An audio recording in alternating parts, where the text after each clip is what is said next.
Your TA Indiana loves Instantaneous Center of Zero Velocity, but you're probably going to hate it. The best thing about instantaneous centers is that this is a scalar technique that does not require vector operations, and it also doesn't require calculus.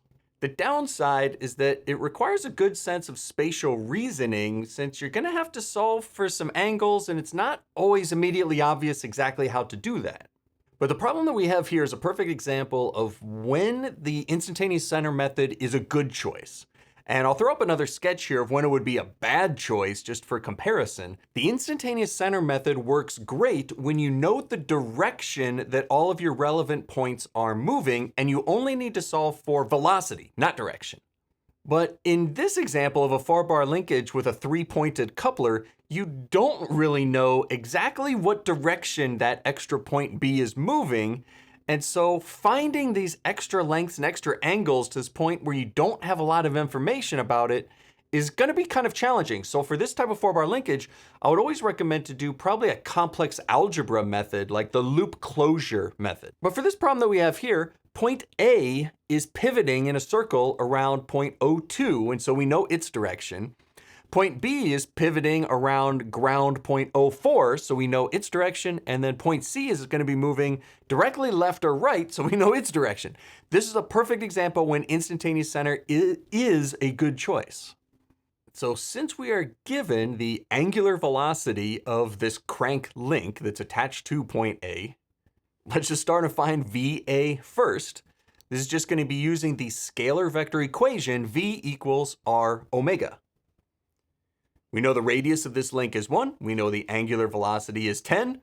So we get a speed for VA of... Jeez, dude.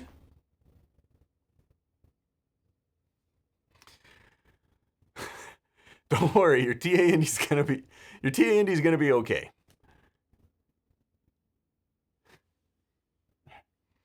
All right, I checked on him. Your TA Indy's perfectly fine. So 1 times 10, so VA is 10 inches per second at an angle of 199 degrees from the positive x-axis, right? This is rotated 90 degrees from the direction of the link, since the velocity is going to be tangent to the point of the circle it's going around. All right, so Indy is celebrating over on his hamster wheel because we're a third of the way done with the problem. Just like that, 1/3 done. And only the hard parts are left. So VB, this is still going to be V equals R omega, with R being the distance from B to the pivot point at ground 04, and omega is omega 4, right? This big diagonal link. So we do know the length, 4.76, that was given, but we need to find omega 4, the angular velocity of link 4. To do that, we're going to be able to find this using VA, the velocity of point A, which is a slider moving inside this slot in link 4. If we can convert VA into normal tangential components, we can find what portion of VA is VAN, the part getting closer to 04, and VAT, the part that is going in a circle around 04. And a VAT is what we'll be able to use to find omega 4, the angular velocity, right? That'll be about the speed of rotation around 04. So VAT will equal RA04, the distance from point A to ground 04, times omega 4, the angular velocity of link 4. So now this means we need to find a distance, RA04. So I draw myself a new triangle down here because I have some information about ground from 02 to 04. I've got an angle of 15.5 degrees and a distance of 1.69. I've got a length of 1 from A to 02. And I also know the 99-degree angle from 02 to A, which lets me find this 81-degree angle over on the other side, which then gives me an interior angle for this triangle of 96.5 degrees. And it's at this point that you should be realizing why students normally hate this method. Because this idea of just drawing a triangle and just seeing what you can solve for is not something that a lot of students are very comfortable with. It takes a little bit of takes a little bit of creativity or sort of embracing the ambiguity of just sort of like trusting that if you just solve for things, you will get there. Right? You're not following a specific set of procedures. You're just kind of feeling it and just kind of going and hoping that it all works out. But as long as you're comfortable with law of sines and law of cosines, the advantage of this method is that the math actually never gets very complicated, just the spatial reasoning of it. So law of cosines, I can find this RAO4 using the two sides and this interior angle 96.5 degrees. Get RAO4 of 2.06, the distance from A to O4. And before I'll be able to find omega 4, I'm still going to have to find the velocity, the tangential component VAT. And for that, what I really need to know is this normal tangential components, VAN and VAT, how far rotated are they from the vertical and horizontal directions? And so for that, I'm going to need theta 4. I'm going to need the angle of link 4. Now I can get that with just the law of sines. So sine of 96.5 degrees divided by 2.06, right, the opposite of that angle, is equal to sine of theta 4 minus 15.5, right? Theta 4 minus 15.5 is going to be the interior angle of this triangle, because theta 4 goes all the way to the x-axis, not just the interior triangle, and that extra little bit between the triangle and the x-axis, that's 15.5 degrees. So law of sines, this works out to be 44.3 degrees. And so if this angle is 44.3 degrees, then I can see that VAN is 44.3 degrees below the horizontal axis. VA is 9 degrees below the horizontal axis, so the angle between VAN and VA is 35.3 degrees, which leaves then the angle between VA and VAT to be 54.7 degrees.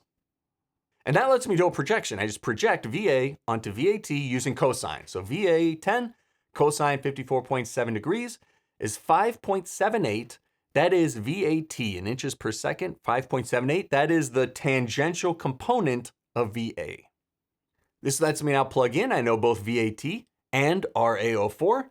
Plug in, solve for omega 4, 2.81 radians per second. Plug that back in with RBO4 right above it. Find VB, 13.4 inches per second. This is going kind of up and to the left at an angle of 134.3 degrees from the positive x-axis. And I got that angle by taking the 44.3 of theta 4 and adding 90 degrees. Again, because the velocity vector is going to be tangent to the position vector, right? Perpendicular to the position vector. And bam, 2/3 of the way done. And this was the hardest one.